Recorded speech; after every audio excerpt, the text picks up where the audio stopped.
Your parents bought a house on a single income. You can barely afford rent with two. Your father paid for college with a summer job. You'll be paying student loans until you're 40. They retired at 60 with a pension. You'll be working until you're 70, if you're lucky. This isn't about hard work. This isn't about avocado toast or lattes. Something fundamental broke in the 1970s, and it's been stealing from you ever since. Your salary might look bigger on paper, but it buys half of what your parents' salary bought. How did this happen? And why won't anyone tell you the truth? Let's start with a number, $73,000. That's what the average American worker earned in 1973.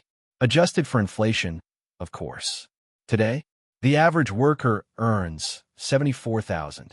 Barely changed in 50 years. But here's the thing, that's a lie. Because the inflation they use to calculate this, it's broken. Let's look at what actually matters. In 1973, the median home price was $32,500. That's 2.3 times the average salary. Today, the median home is $417,000. That's 5.6 times the average salary. Your parents needed 2 years of income to buy a house. You need 6. College? In 1973, a year at a public university cost $1,500. 2% of average income. Today, $10,000 per year. 14% of average income. 7 times more expensive. Healthcare? In 1973, the average family spent $700 per year. 1% of income. Today, $13,000 per year. 18% of income. 18 times more. Same work, same hours, same effort. But somehow, you're getting half the life your parents got. The numbers don't lie, but the story we're told about them does. So what happened in the 1970s that changed everything? To understand how we got here, you need to understand 3 things. The first, wages and productivity used to move together. For decades after World War II, when workers produced more, they earned more. That was the deal, the social contract. From 1948 to 1973, productivity grew 97%. Wages grew 91%. Nearly perfect correlation. When the economy grew, workers shared in the prosperity. But then something changed. From 1973 to today, productivity grew 77%. Wages? Only 12%. The economy kept growing. Companies kept profiting. But workers stopped sharing in the gains. Where did that money go? The second thing, the dollar changed. In 1971, President Nixon did something unprecedented. He ended the gold standard. Before this, every dollar was backed by gold. The government couldn't just print unlimited money. After, the dollar became a pure fiat currency, backed by nothing but trust. And when you can print unlimited money, you inevitably print too much. Since 1971, the dollar has lost 87% of its purchasing power. Your grandparents' dollar bought a full meal. Yours buys a candy bar. But it gets worse. The inflation they report? It's calculated using the Consumer Price Index. But the CPI has been redesigned over and over to understate real inflation. They swap expensive items for cheaper substitutes. They use hedonic adjustments to say technology is getting cheaper. They exclude things that are rising fastest: housing, healthcare, education. The real inflation rate? Probably double what they tell you. Which brings us to the third thing, where all that money went. In 1965, the average CEO made 20 times what their workers made. Today, 350 times. Not because they work 350 times harder, because the system was redesigned to funnel wealth upward. Stock buybacks were illegal until 1982. Now companies spend trillions buying their own stock instead of raising wages. Unions represented 35% of workers in the 1950s. Today, 6%. Worker power collapsed. Corporate power exploded. And the result? The top 1% now owns more wealth than the entire middle class. 50 years ago, that would have been unthinkable. Today, it's just Tuesday. So when exactly did it break? August 15th, 1971. That's when Nixon closed the gold window. But the real crisis wasn't that moment. It was what came after. The 1970s were chaos. Oil shocks, stagflation, unemployment and inflation rising together. The post-war economic miracle was over, and the people in power made a choice. They could have protected workers, strengthened unions, raised minimum wage with inflation. Instead, they did the opposite. In 1981, President Reagan fired 11,000 air traffic controllers for striking. It sent a message to every corporation in America. Unions are over. And they listened. Mass layoffs, union busting, wage freezes. They called it shareholder capitalism. The idea that companies exist only to maximize profit for investors. Workers? Just another cost to minimize. Meanwhile, they told you a story. Work harder. Go to college. Pull yourself up by your bootstraps. But they didn't tell you they'd cut the bootstraps. College costs exploded because the government stopped funding it. They replaced grants with loans. Healthcare costs exploded because they let insurance companies write the laws.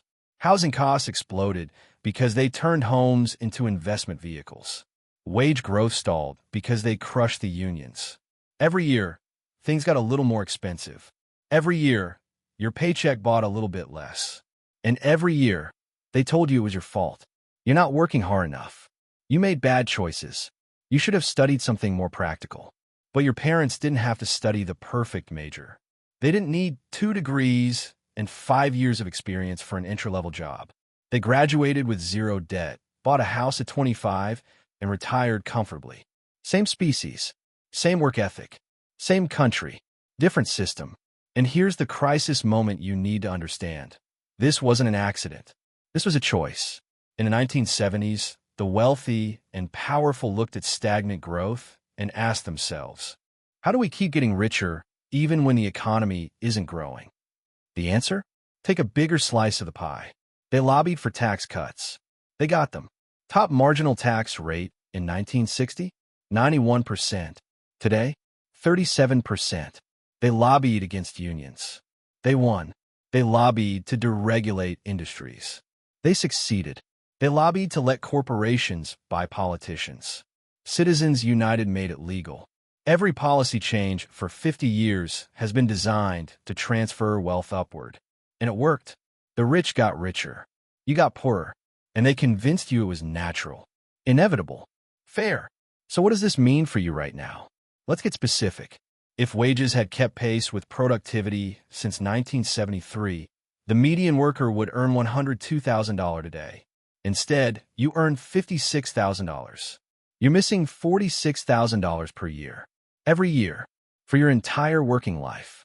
That's $1.8 million stolen from you over a 40-year career. Not by a thief, by a system.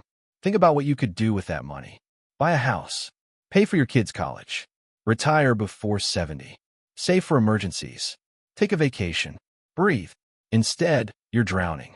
78% of Americans live paycheck to paycheck. 63% can't afford a $500 emergency. Student debt? $1.7 trillion. Medical debt? $500 billion more. And they keep telling you, just budget better, just work harder. But you're working harder. Americans work more hours than workers in any other developed country. More than Japan, more than Germany, more than France. And we have less to show for it. Meanwhile, billionaires add hundreds of billions to their wealth. During the pandemic alone, while you lost your job, they gained $2 trillion. Not because they work harder, because the system is designed to reward capital, not labor.